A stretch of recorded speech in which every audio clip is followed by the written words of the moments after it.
स्वर्ग जाने का असली हकदार कौन और वह कौन सा पाप है जिसे करने वाले मनुष्य को नरक जाने से कोई नहीं रोक सकता। आज एक प्राचीन कथा के माध्यम से हम आपको बताने का प्रयास करेंगे कि पूजा पाठ, दान धर्म, जप तप आदि प्रकार के करोड़ों पुण्य के काम करने के बाद भी कुछ मनुष्य नरक में ही क्यों जाते हैं, तथा अत्यधिक घोर पाप करने पर भी कुछ मनुष्य को स्वर्ग की प्राप्ति किस पुण्य के कारण मिलती है। ऐसा वह कौन सा पुण्य है जो मनुष्य के करोड़ों पापों का नाश करता है, और ऐसा वह कौन सा पाप है जो उसके करोड़ों पुण्यों को नष्ट कर डालता है। तो चलिए दोस्तों, बिना देरी किए शुरू करते हैं। भगवान विष्णु क्षीर सागर में देवी लक्ष्मी के साथ शेष नाग की शैया पर विश्राम कर रहे थे। जल की लहरें शांत रूप से बह रही थीं और आकाश में एक दिव्य शांति फैली थी। उसी समय देवर्षि नारद वहां उपस्थित हुए। उनके चेहरे पर चिंता की रेखाएं थीं और भगवान विष्णु ने उन्हें देखते ही कहा, आइए देवर्षि, क्षीर सागर में आपका स्वागत है। आज किस प्रयोजन से पधारे हैं? अवश्य ही कोई महत्वपूर्ण समाचार लेकर आए होंगे आप। नारद जी ने भगवान विष्णु को प्रणाम किया और बोले, हे प्रभु, मैं यमपुरी की यात्रा करके आ रहा हूँ। वहां मैंने एक अद्भुत घटना देखी जो मेरी समझ से परे है। मैंने देखा कि कुछ पुण्यात्माएं नरक में जा रही थीं, जबकि कुछ पापी स्वर्ग में। यह देखकर मुझे बड़ा आश्चर्य हुआ।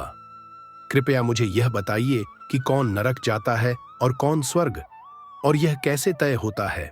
भगवान विष्णु ने नारद की बात सुनकर मुस्कुराते हुए कहा, देवर्षि, संसार में कर्मों का फल मनुष्य के आंतरिक उद्देश्य और विवेक पर निर्भर करता है। कई बार जो प्रकट रूप से पुण्य दिखते हैं वे भी पाप हो सकते हैं। इस विषय में एक प्राचीन कथा कही जाती है जो आज मैं आपको सुनाता हूं। इस कथा को सुनकर आपको आपके सभी प्रश्नों के उत्तर मिल जाएंगे। इसीलिए आप इस कथा को ध्यान से पूरा अवश्य सुनिए। जो भी इस कथा का श्रवण करता है उसके कोटि कोटि पाप नष्ट होते हैं और उसे विष्णु लोक की प्राप्ति होती है।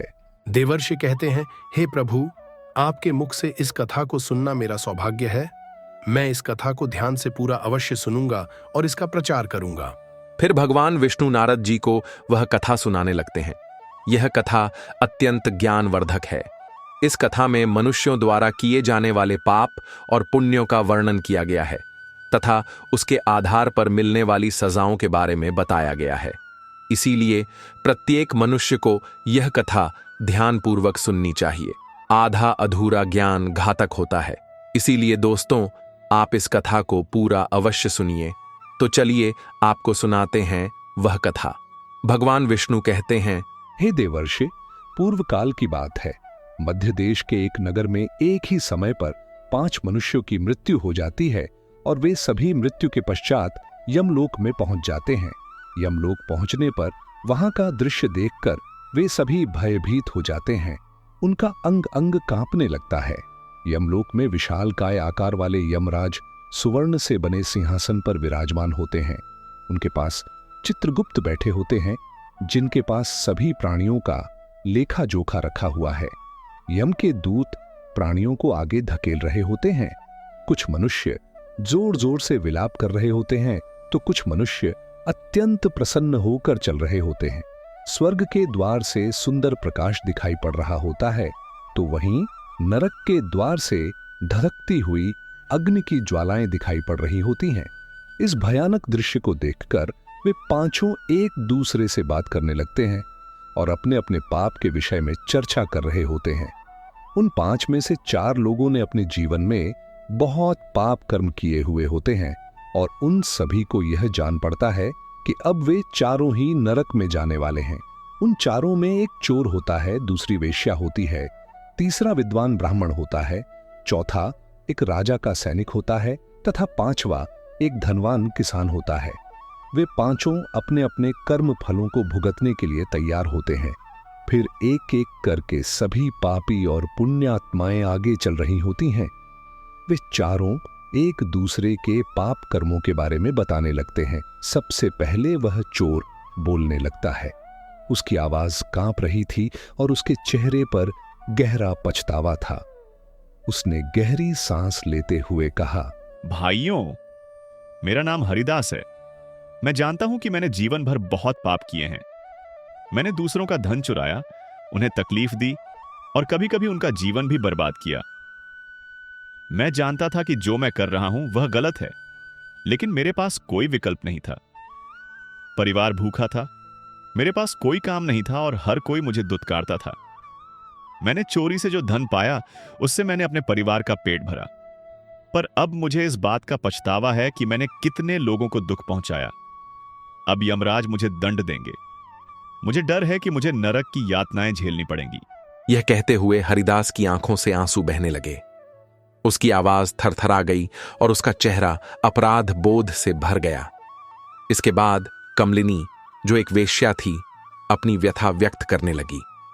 उसकी आवाज में भी दर्द और ग्लानि थी। उसने गहरी उदासी के साथ कहा, मेरा नाम कमलिनी है। मैं जानती हूँ कि शास्त्रों के अनुसार जो स्त्री कई पुरुषों से संबंध बनाती है उसे नरक में भेजा जाता है, लेकिन मैंने यह सब जानबूझकर नहीं किया। जब मैं छोटी थी, एक दुष्ट व्यक्ति ने मुझे जबरदस्ती उठाकर वेश्या बना दिया। मेरी इच्छा नहीं थी कि मैं यह जीवन जीऊं। मैं चाहती थी कि मैं किसी सम्मानजनक जीवन में होती, लेकिन मेरे पास कोई रास्ता नहीं था।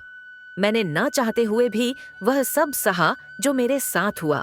अब मुझे नहीं पता कि मेरे इन पापों का क्या होगा। मुझे यह भी नहीं पता कि अगले जन्म में मुझे किस रूप में जन्म लेना पड़ेगा। मैं नरक जाने के लिए तैयार हूँ, क्योंकि मैंने जो कुछ किया उसकी कोई माफी नहीं हो सकती। कमलिनी की आंखों से आंसू बहने लगे। उसकी आत्मा में गहरा दर्द था, मानो वह अपने पूरे जीवन का भार अपने कंधों पर महसूस कर रही हो। उसकी आंखों में वह पीड़ा झलक रही थी जिसे उसने सालों तक छुपाए रखा था। फिर सूर्यकेतु, जो राजा का सैनिक था, उसने बोलना शुरू किया। उसकी आवाज भारी और उदास थी, मानो उसे अपने जीवन के पापों का एहसास हो रहा हो। उसने दुख भरे स्वर में कहा, भाई, मेरा नाम सूर्यकेतु है। हम चारों में सबसे बड़ा पापी तो मैं ही हूँ। मैंने बहुत बड़े पाप किए हैं। मैं राजा का सिपाही था, इसीलिए मैं लोगों पर जोर जबरदस्ती करता था। मैंने कितनों के प्राण लिए हैं। ना जाने कितने मासूम लोगों को सताया है, ना जाने कितने निर्दोष लोगों को मेरे हाथ से दंड मिला है। यमराज मुझे कभी क्षमा नहीं करेंगे और मैं निश्चित ही नरक में ही जाऊंगा। लेकिन मैंने ये सभी पाप जानबूझकर नहीं किए हैं। अपने प्राणों के भय से और परिवार के पालन पोषण के लिए मुझे यह पाप करने पड़े हैं। हमारा राजा जो कहता था उसका पालन हमें करना पड़ता था। राजा के विरुद्ध भला कोई साधारण मनुष्य कैसे जा सकता है?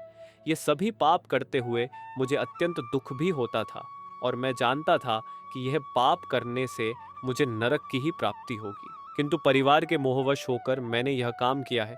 लेकिन पाप तो पाप होता है। पाप करके पश्चाताप करने का क्या फायदा? इसीलिए मेरा नरक में जाना तो तय है। उसके बाद वह विद्वान पंडित बोलता है, भाई, हम चारों में से सबसे बड़ा पापी तो मैं हूं। तुम लोगों ने जो पाप किए हैं वे जाने अनजाने में किए हैं, या किसी ने तुमसे जबरदस्ती करवाए हैं, या मजबूरी में किए हैं। किंतु मैं तो विद्वान था। मैं सब सत्य असत्य जानता था। मुझे सच और झूठ का ज्ञान था। लेकिन फिर भी मैंने धन के लोभवश ये पाप किए हैं। शास्त्र कहते हैं कि जो सब कुछ जानकर भी पाप करता है वह निश्चित ही नरक में गिरता है। मैंने अपने ज्ञान का दुरुपयोग किया है। मैंने अपने ज्ञान का उपयोग लोगों की सहायता के लिए नहीं, बल्कि धन कमाने के लिए किया है। मेरे घर की परिस्थिति अत्यंत गरीब थी। मेरे पिता भिक्षा मांगकर गुजारा करते थे, लेकिन मैंने अपने घर की गरीबी को दूर करने के लिए धन लेकर ज्ञान देने की चेष्टा की है। शास्त्र कहते हैं, जो विद्वान ब्राह्मण अपने ज्ञान का दुरुपयोग करता है उसे निश्चित ही नरक में जाना पड़ता है। मैंने लोगों को ज्ञान देने के बदले में उनसे धन लिया है, कभी किसी को मुफ्त में ज्ञान नहीं दिया। इसीलिए आप चारों में सबसे बड़ा पापी तो मैं ही हूं और मुझे ही नरक में जाना पड़ेगा। वाचस्पति के चेहरे पर पश्चाताप की गहरी लकीरें साफ दिखाई दे रही थीं। उसकी आंखों में आंसू थे और उसका सिर शर्म से झुका हुआ था। वह अपनी आत्मा के बोझ से टूट चुका था। इन चारों की बात सुनकर महिपाल, जो एक घमंडी किसान था, हंसने लगा। उसके चेहरे पर घमंड और अहंकार साफ दिख रहा था। उसने ताने मारते हुए कहा, तुम चारों तो इतने बड़े पापी हो कि तुम लोगों को नरक में जाना ही पड़ेगा। तुम लोगों ने घोर पाप किए हैं और इसीलिए यमराज तुम लोगों को कभी माफ नहीं करेंगे। यहां पर मौजूद मैं अकेला ही सबसे अधिक पुण्यवान हूं।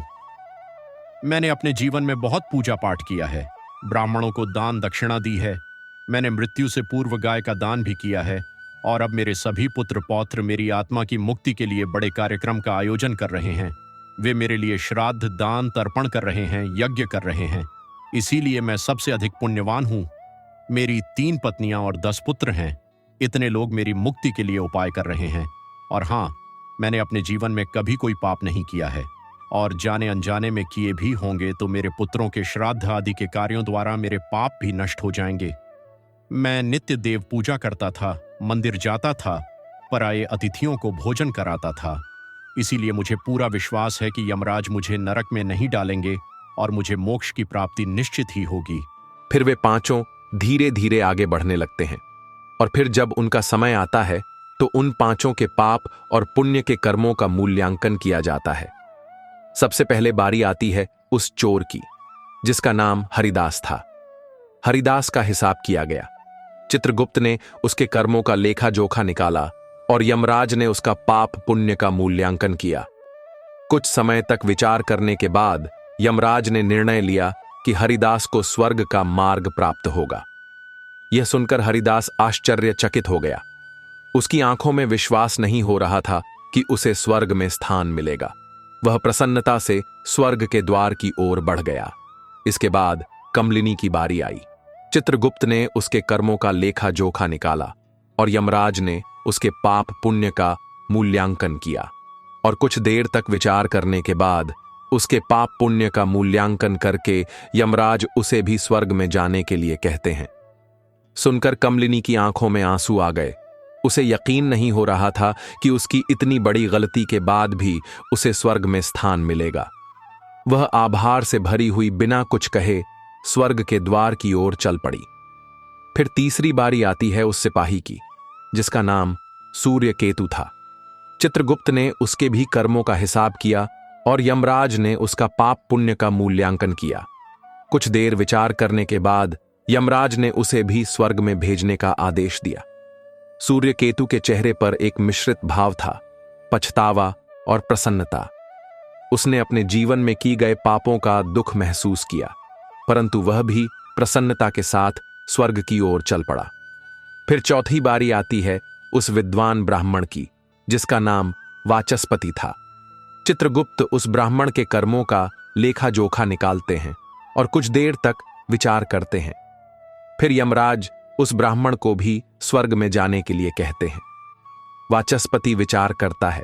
मैंने तो पाप किया है, फिर मुझे क्यों स्वर्ग में भेज रहे हैं? वाचस्पति को भी यह निर्णय आश्चर्यचकित कर गया, परंतु उसने इसे स्वीकार किया और वह भी स्वर्ग की ओर बढ़ गया। उन 4 को स्वर्ग में जाता देख वह धनवान किसान बहुत दुखी और क्रोधित हो जाता है।